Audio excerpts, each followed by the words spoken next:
Yariv Abessa, on est à la fin de cette journée de conférence Trip Vivid. Quels sont les grands faits marquants pour vous?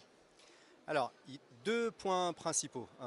C'est à la fois la qualité de cette conférence sur le tourisme et la vision technologique, globalement, et des intervenants d'un niveau incroyable.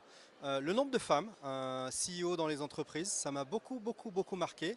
Maintenant, si on revient à la technologie, je trouve que les points marquants pour moi ont été à quel point ils sont déjà très en avance sur comment on mêle technologie à l'expérience et le fait que la data, alors c'est des choses très courantes dans nos discussions aujourd'hui, mais c'est le fil conducteur de toute cette conférence, la data au service de l'expérience client et la destination doit reprendre la main sur la consommation et l'expérience client.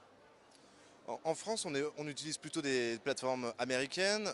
Ici, on découvre la puissance des plateformes chinoises, notamment de WeChat. Selon vous, les acteurs du tourisme doivent adopter lesquelles de ces plateformes?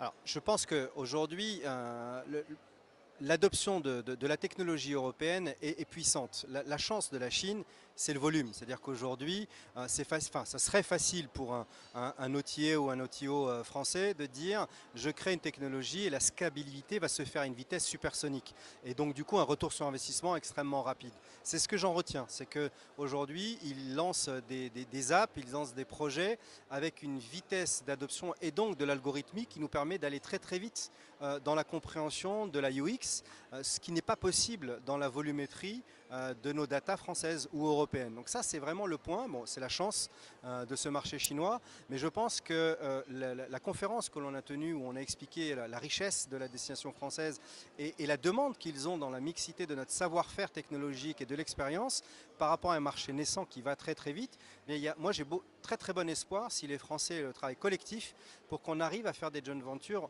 en dehors du capital, mais des joint ventures de savoir-faire, de techno, pour échanger avec des marchés qui vont nous permettre de gagner du temps et donc justement de faire un équilibre entre la techno américaine et la techno venant de l'Est.